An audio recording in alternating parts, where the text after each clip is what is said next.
Good morning, and Kuzu Zangpo from the small country in the Himalaya, but a country with a big happiness. The country where we say gross national happiness is more important than gross domestic product, where we try to measure gross national happiness apart from measuring gross domestic product, where environmental conservation is a part and pillar of happiness in our country.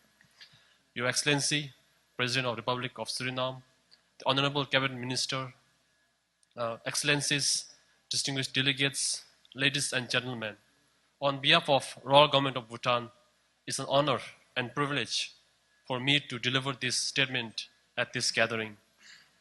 At the outset, allow me to congratulate and express our appreciation to the government and people of Suriname for taking this leadership and initiating this first high-level conference on high forest cover, low deforestation, climate mobilization conference.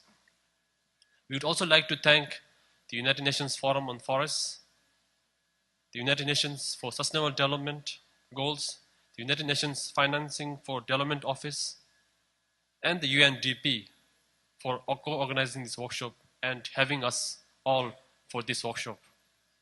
Your Excellency, the objective of this conference and initiative of climate finance for HFLD is very timely for a country like Bhutan, where we have a forest cover of more than 71% and our deforestation rate as low as 0.009 or less than 0.001%. I'm pleased to convey that we are one of the few countries with negative carbon emission.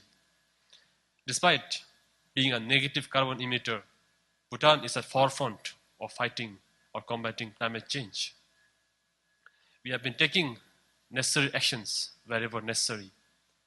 As outlined in our NDC, Bhutan is committed to remain carbon neutral, and for this, environmental management or forest management forms the key to ensuring that we are carbon neutral for all times to come.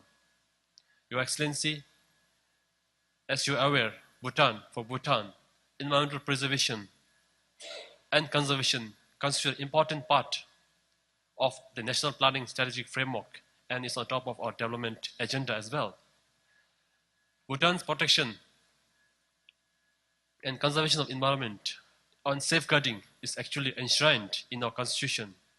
The constitution states that Bhutan will always maintain 60% forest cover for all times to come. And from a small country, from a developing country, this is a huge commitment. For Bhutan, forest resources are critical for providing cultural services to local communities, including aesthetic beauty, spiritual renewal, and recreation.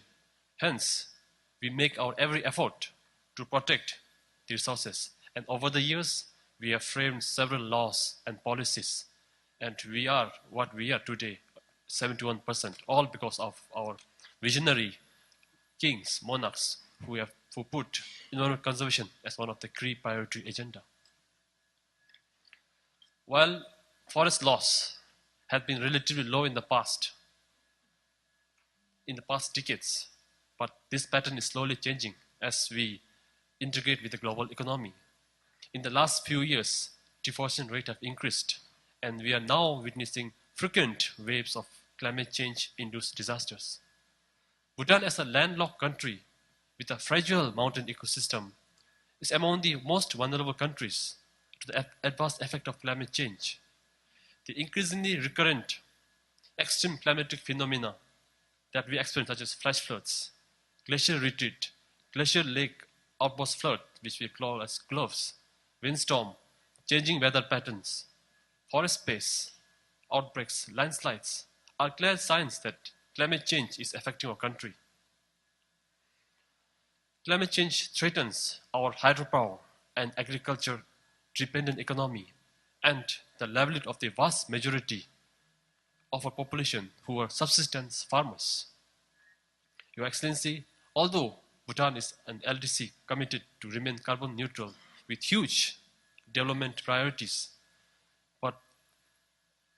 and we are aware that fighting climate change is not about saving Bhutan, but a far greater cause underpinning the survival of this planet.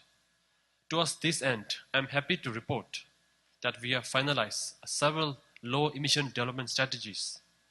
We further, as a participating country to the RED Plus, with financial support from Forest Carbon Partnership Facility and other potential donors, we have now finalizing our components of the Warsaw Framework. We are finalizing the RED Plus, National RED Plus Strategy and Action Plan, the Forest Reference Emission Level, National Forest Monitoring System, and the Safeguard Information System. The plans and actions from these strategies, emission development strategies, are being integrated into our 5-year development plans. While we greatly appreciate the support towards the preparation of such plans and strategies are readily available, the support towards implementation of these plans has not been secured.